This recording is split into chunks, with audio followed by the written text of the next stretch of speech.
मित्रों नमस्कार। पावन ज्योतिष प्रपात यूट्यूब चैनल पर आप सबका स्वागत है। आज के वीडियो का शीर्षक है बकरी ग्रह का फलित रहस्य, the mystery resulting from retrograde planet. KP लग्न नामक कस्प चार्ट हमने जो कुदरती कुंडली है वही यहाँ दिया है। उदाहरण के लिए इस पे बात करूँगा। आगे बढ़ने से पहले आपसे अनुरोध है कि अगर मेरे चैनल को अब तक सब्सक्राइब नहीं किए हैं तो नीचे का सब्सक्राइब बटन पुश कीजिए, वो बेल आइकन आती है उसको पुश करके आल के बटन पर क्लिक कर दीजिए ताकि प्रत्येक वीडियो का नोटिफिकेशन शीघ्र आप तक पहुंच जाए। और वीडियो पसंद आवे तो लाइक कीजिए और मित्रों को शेयर जरूर करिए। वीडियो को स्किप करके कतई मत भगाइए। बराबर 10-5 मिनट का जो भी वीडियो है पूरा देखिए ताकि आपको पूरी जानकारी मिल सके। और एक प्यारा सा कमेंट ज़रूर दीजिए, उसका मैं उत्तर ज़रूर देता हूँ। आगे बढ़ते हैं। हमारे अनेक मित्रों ने आग्रह किया है कमेंट के माध्यम से कि गुरुजी बकरी ग्रह पर ज़रूर वीडियो दीजिए। एक मित्र है सुनील यादव जी, उनका बार बार का आग्रह है, तो आज मैं बकरी ग्रह पर ही वीडियो देता हूँ। आप सभी जानते हैं कि ग्रह अपनी गति में अपनी कक्षा में चलते हैं। बकरी मार्गी होना एक खगोलीय घटना है और ये गुरुत्वाकर्षण के नाते ग्रहों की गति में कभी कभी परिवर्तन होता हो, धीमी गति और मार्गी गति में हो जाते हैं। यह तो अलग विषय है, इसके विज्ञान में नहीं जाना है, लेकिन हम सभी जानते हैं कि सूर्य और चंद्रमा 2 ग्रह ऐसे हैं जो कभी बकरी नहीं होते। बकरी का मतलब तो टेढ़ा होता है, लेकिन बकरी ग्रह टेढ़े नहीं हो जाते, उल्टी गति चलते हैं। एक तो सीधी गति, एक तो उल्टी गति, अर्थात आगे जा रहे हैं तो पीछे की तरफ प्रतीत होते हैं। प्रतीत मतलब ज्योतिष एक प्रतीति विज्ञान है, अनुभव का विज्ञान है, आभास का विज्ञान है।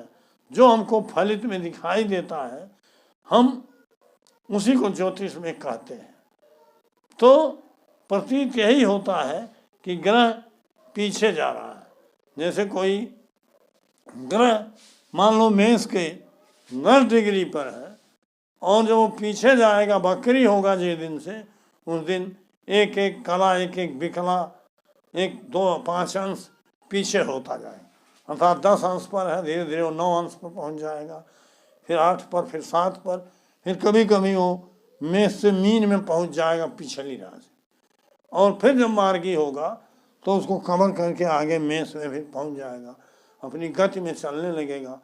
तो इसी को मार्गी कहते हैं। और जब पीछे जाना शुरू हो जाता है जिस बिंदु से, उसी को बकरी होना कहते हैं। बकरी होने का मतलब वो उल्टा नहीं हो जाता है। बकरी होने का उसकी गति धीमी हो जाती है, ये नाते वो लगता है कि बकरी हो गया है, या उसका प्रभाव जो भी पड़ता है।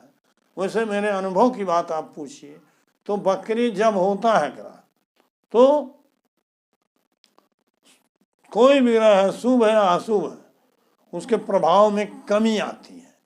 अगर वो पाप प्रभाव ज़्यादा दे रहा है तो जब बकरी हो जाएगा तो थोड़ा सुस्त हो जाएगा, पाप प्रभाव में कमी आ जाएगी। लेकिन अगर शुभ प्रभाव ज़्यादा दे रहा है तब भी मेरे अनुभव में ही आया है कि उस प्रभाव में भी कमी आ रही है। कुछ विद्वान मानते हैं, अनेक लेखों में मिलता है कि शुभ ग्रह जब बकरी होते हैं तो बहुत ज़्यादा शुभ हो जाते हैं, पाप ग्रह जब बकरी होते हैं बहुत ज़्यादा पापी हो जाते। ऐसा नहीं है। उनकी गति जब धीमी होगी तो उनका प्रभाव भी धीमा हो जाता है। था जिस भी रूप में रहते हैं वो धीमा हो जाता है, कम हो जाता है, मध्यम हो जाता है। ये मेरे में अनुभव में आया है।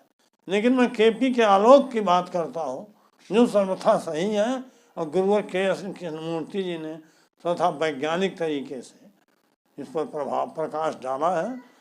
तो जो जन्म कुंडली है इसमें ग्रहों के बकरी मार्गी प्रभाव को मत देखिए, क्योंकि ग्रह जीवन में बराबर बकरी मार्गी होते रहते हैं, इनका कोई अस्थायी प्रभाव नहीं होता कि बकरी हो गए तो बकरी ही रहेंगे जीवन में, भले जन्म के समय बकरी है, लेकिन जब मार्गी होंगे या अपनी स्थिति में आएंगे तो अच्छा फल भी देते। लेकिन इसका प्रभाव दिखाई देता है प्रश्न कुंडली। प्रश्न कुंडली में जब हम देखते हैं कि मान लीजिए कोई व्यक्ति कह रहा है कि संतान का योग है कि नहीं है। अब संतान के लिए जब हम पंचम भाव को देखते हैं, ये पांचों देखते हैं कि इसका सब लॉर्ड या उप नक्षत्र स्वामी भाव कुंडली या कस्प कुंडली में ये संतान का योग बना रहा है कि नहीं। नियम यह है कि पंचम का उप नक्षत्र स्वामी अगर 5-2-11 का सिग्निफिकेटर है, कारजेश है, तो संतान योग है।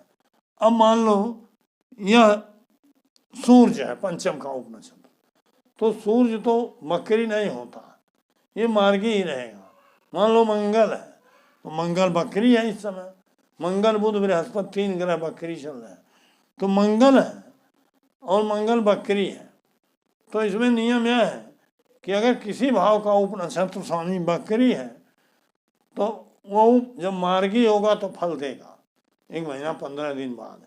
लेकिन यह उप नक्षत्र स्वामी स्वयं के द्वारा और मेनली अपने नक्षत्र के माध्यम से अगर 2, 5, 11 भावों का कारजेश है, 5, 2, 11 का, 5, 2 और 11 का सिग्निफिकेटर है, तो संतान सुख है। मान लो मंगल बुध के नक्षत्र में है या यहाँ शुक्र के नक्षत्र में है सिंह में, और शुक्र मान लो बकरी है, तो जिसके नक्षत्र में है शुक्र तो नक्षत्रेश भी 5वां 2रा 11वां बता रहा है। लेकिन अगर नक्षत्रेश बकरी है तो मंगल का नक्षत्र उप नक्षत्र स्वामी है, इसका नक्षत्र स्वामी अगर बकरी है तो सीधे कह दीजिए संतान का योग नहीं है। अब वो प्रश्न समय के आधार पर हो सकता है या होरारी संख्या का या नौकरी का विषय है। अगर छठे का सब लॉर्ड बकरी ग्रह के नक्षत्र में है तो भले 6, 10, 2, 11 बता रहा है, लेकिन उसका जवाब निगेटिव होगा कि नौकरी का योग नहीं है। लेकिन अगर वो सम्राट स्वयं बकरी है और उसका नक्षत्र स्वामी बकरी नहीं है, मार्गी है, तो और 6, 10, 2, 11 बता रहा है नौकरी के मामले में या संतान के मामले में 5, 2, 11 बता रहा है, तो नौकरी और संतान योग है। बस जब एक ग्रह मार्गी हो जाएगा तब। तो इस तरह से इसमें तो फल ही उलट जाएगा प्रश्न कुंडली में। अगर नक्षत्र का स्वामी बकरी हो गया तो सारी क्वालिटी होते हुए भी, सारी पात्रता होते हुए भी निगेटिव उत्तर हो जाएगा। ऐसे ही जब हम रूलिंग प्लैनेट्स की बात करते हैं तो शासक ग्रह या तात्कालिक क्रियान्वित ग्रह, तो उसमें भी नियम यही है कि सीरियल से हम पहले लग्न को रखते हैं, लग्नेश को। तो जिस भाव में लग्नेश कौन है, मान लो मंगल है तो मंगल रख दिया दूसरे। फिर चंद्र नक्षत्रेश को रखते हैं, चंद्र नक्षत्रेश मान लो बुध है तो बुध को रख दिए। चंद्र राशि मान लो रखना है, चंद्रमा है तो चंद्रमा को रख दिए। दिन मान लो शुक्रवार है तो शुक्र रख दिए, सब रख दिए सीरियल से। लेकिन अगर लग्नेश मंगल है तो मंगल बकरी है। इसी तरह से चंद्र राशि बुध है नक्षत्रेश तो बुध रख दिए, मंगल बुध 2 बकरी हो गए। तो उसमें भी बकरी ग्रहों को कहा जाता है त्याग दीजिए, उनका कोई गणना उसमें मत करिए, उसमें शामिल मत करिए रूलिंग प्लैनेट में। और राहु केतु के बारे में कहा गया है कि वो बकरी भले रहते हैं लेकिन वो कभी मार्गी नहीं होते, लेकिन उनका फल मार्गी की ही तरह कीजिए, उनको बकरी मत मानिए। इस तरह से मेनली ये बताया गया रूलिंग प्लैनेट्स में कि चंद्रमा जिस नक्षत्र में है, अगर वो नक्षत्र स्वामी बकरी है तो निश्चित रूप से वो मार्गी होने के बाद ही वो फल मिलेगा।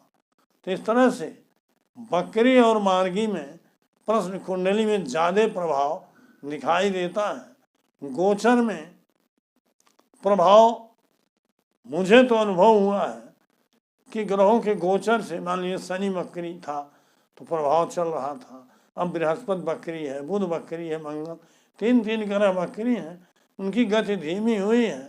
तो जिनका बृहस्पति बुध या मंगल कुछ कारक ग्रह हैं, कुछ अच्छा फल दे रहे थे, तो उस फल में न्यूनता आ जाएगी, क्योंकि बकरी हो गए, उनकी गति धीमी हो गई। लेकिन कृष्णमूर्ति पद्धति में ये बताया गया है कि जन्म कुंडली में बकरी ग्रहों का प्रभाव न के बराबर है और वो फल यथावत देते हैं, जैसे मार्गी तैसे बकरी।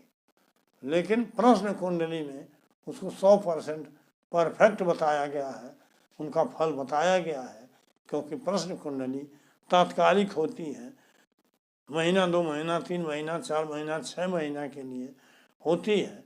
इतने देर में ग्रह बकरी से मार्गी हो जाता है।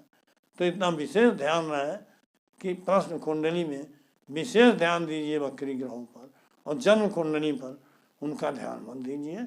जन्म कुंडली में कोई प्रभाव नहीं पड़ता, क्योंकि जीवन भर में ग्रह सैकड़ों बार बकरी भी हो जाते हैं, मार्गी भी हो जाते हैं। तो जन्म कुंडली में कृष्णमूर्ति पद्धति के अनुसार कोई फर्क नहीं पड़ता। केवल प्रश्न कुंडली जब देखिए तो सतर्क हो जाइए, बकरी ग्रहों का प्रभाव देखिए।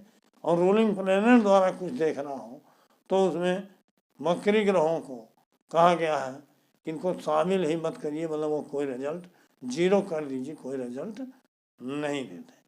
तो मित्रों, इस तरह से मुझे विश्वास है कि मैं बकरी और मार्गी ग्रहों के फल रहस्य को बताने में समर्थ रहा हूँ।